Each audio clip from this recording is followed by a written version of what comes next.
Yeah. Yeah. Lokho ke ukhuluma ngomkhulu wakhe. Yeah. Nogogo. Ukuthi umuzi wabaculi. Yeah. Ngoba nokhokho wayecula. Yeah. Kodwa bonke abafanga into yabantu babula. Bayafa bafanga le ndlela le. Babula uJesu. Yeah. Lapha lo. Icila phela. waJesu kwaNgesus. Bafana ukuthi yena. I like them because back in the country. I-firstborn ekhaya. Many days when they were getting ready to have that old revival. Umkhulu wayemcula. My grandfather would make his way up in the pool. Look out in that country church and he didn't have a real strong. He was singing those old songs. He was ready for the revival meeting. It seemed like in my mind I can hear him sometimes singing.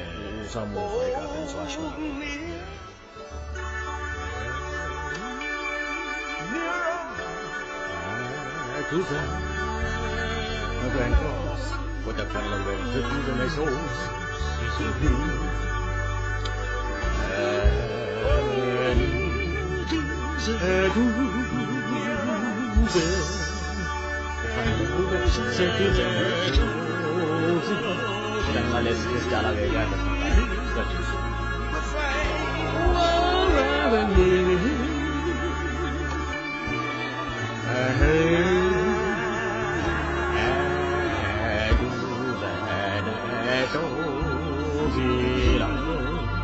Ngomuzwa abaculi kodwa wonke ba nabangani bakhe baba so imali ikwazi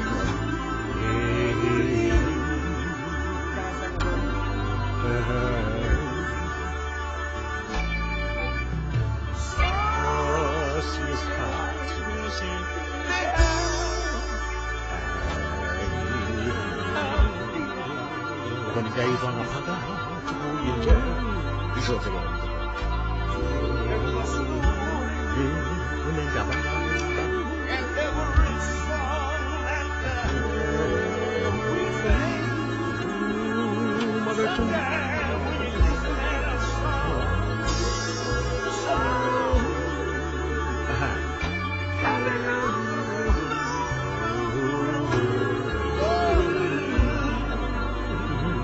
indaba izwa ngaphakathi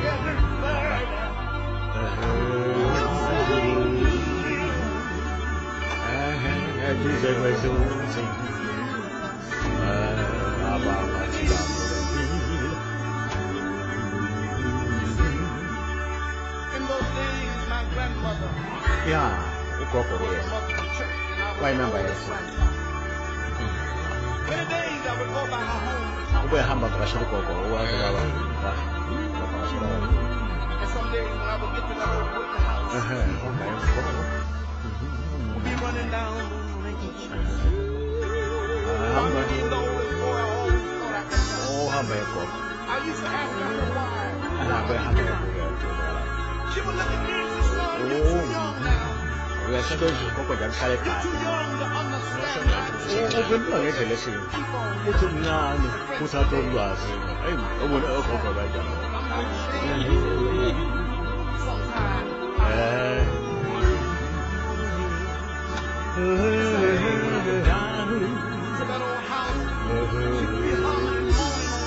Mayifika njalo afika ugogo uyakhala.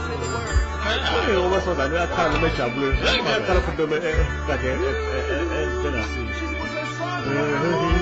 Ejabulile uyakhala. Usobo lubi kakhulu.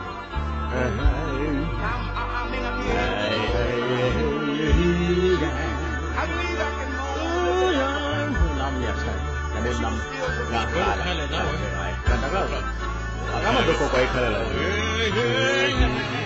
Wakhala noma unini.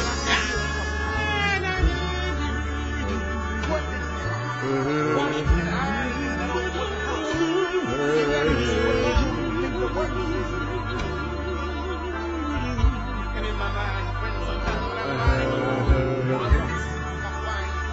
Kuma umuso maphafu labana hey kodwa manje Jesus asala isifo se Jesus uthi funa ukukhala njengogogo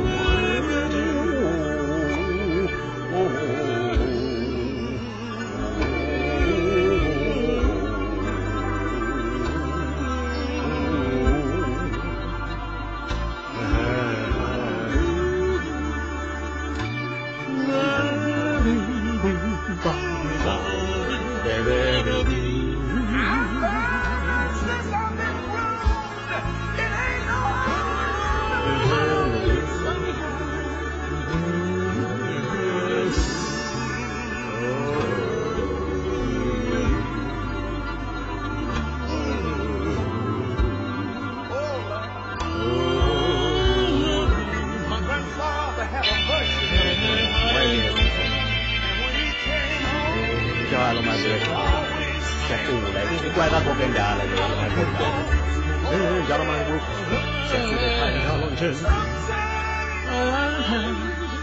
Olumsuz mina ngithanda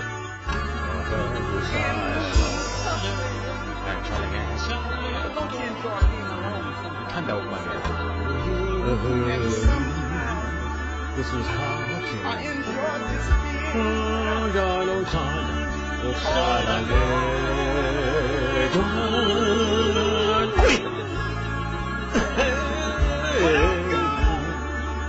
wena mahamba ngiyabangani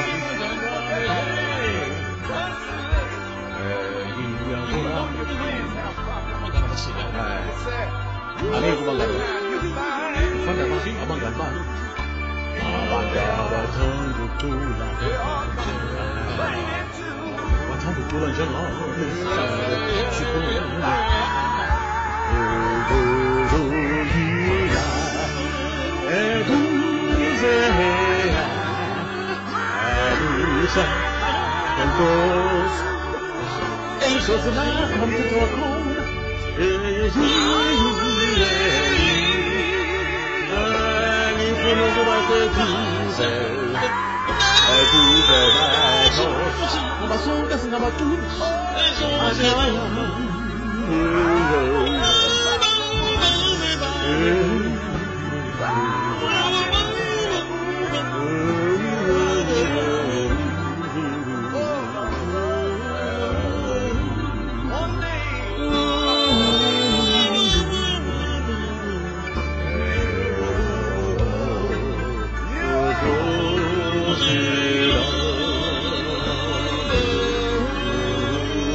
umuzi lo omkhulu wabaculi bonke bayafa bafa ngendlela eyodwa kodwa kuba idliso bese kuba ilonto le isilonto esikhulu uyabona kuningi idliso bese kuba ilo so umuzi nje wabaculi abakhulu kodwa njalo bathanda masebecula kuphela inkinga zabo bayabulawa benza yonke yile gama la Jesu kodwa ke lo mfana ke so umuzi nje wonke wabaculi uma ikwa makhehla wonke ngathi nje amakhehla bona manje bafa ngayo Jesu Jesu ke kubulawa ngedliso nangegolo nangayintini kodwa nje igolo lapha phambili nendliso bese kuba khona ke imono idliso lo poison manje lo mndeni wonke nje ufa ngendlela eyodwa kodwa wonke abantu abamqoka abantu abasetshenziswa endaweni yonke indawo be-entertain kodwa ukufa kwabo kuhlelwa nje kalula ile genge wa Jesu sengisho ke ezinye izinto njengoba ngishilo ukuthi umculo uyinqolobani lapho ubona khona insizwe zabantu lapho ubona khona iqiniso lapho ubona khona izinyembezi zomuntu benza into ubona lapha emculweni so lo muzi mkhulu bonke badumile bayasetshenziswa kakhulu khona lapha kweRome eRome uyasetshenziswa bese uyahlala nokubulawa kwakho owesifazane ukuba kubanjalo nje kungena lapho esilondeni phela ngisho ukuthi ke ayikho into ebuhlungu manje ke lapha nje ukhuluma ngento yesifo soda sasekhaya eduze kwenkosi kanti inkosi ayikho inkosi kufanele kube abantu abakuletha emhlabeni enhle manje leka Jesu no Lord Jesus ababulali la Lord God Jesus ike ngiyabulala la ibulala esele kufa kwakho manje bengasakudingi umsebenzi wawo nje banjalo mascal crushers so lo mfana le kodwa nje into engifuna ukuyiveza la ukuthi le Mighty Cloud le umculo wasekhaya okakhokho nogogo okhokho nomkhulu umuzi wedlozi nje omkhulu kodwa manje ngenxa lesimo lesi bafa ngendlela eyodwa njalo. Lo mfana ke uwechazela lokho cha yonke into ayiyo wayifunda ugogo umkhulu ube mabebuya njalo yabaculisa esikoleni babuya babuya bacula njalo ngekho kuhlala ngekwaya sekhaya khuluma ngamakwaya ke lawo ukuthi umuntu omnyama umculo kade wabakhona kuye egazini kodwa umculo akusiyo into ufuna wazi ufuna umculo imali eclaude umculo wamakhehla ilokho kufuneka ngikuveza kakhulu kule msebenzi lo wamaswati bakwaDlamini abazi badlala ngoba bahlala la phesheya ngisho ukuthi ke siyabonga ukuthi yonke into enjena ke umsebenzi wethu kuyiveza ukuthi lo muntu owenza lento ukwisiphi isimo waye kuphi isimo ukuthi uyaphila noma sowashona cha ukuthi isimo sakhe usireport kithi kuphela ake report ngoba singamaswazi injalo lento. Siyabonga ke Nkosi, siyabonga nene wadada amakhulu kusivezela yonke into ukusiza lwalo muzi lo kodwa omkhulu omqoka ohamba benza into eziningi manje athenias kodwa bafa ngendlela yodwa. Siyabonga ke nathi siyabonga Mhlambe nimenjalo.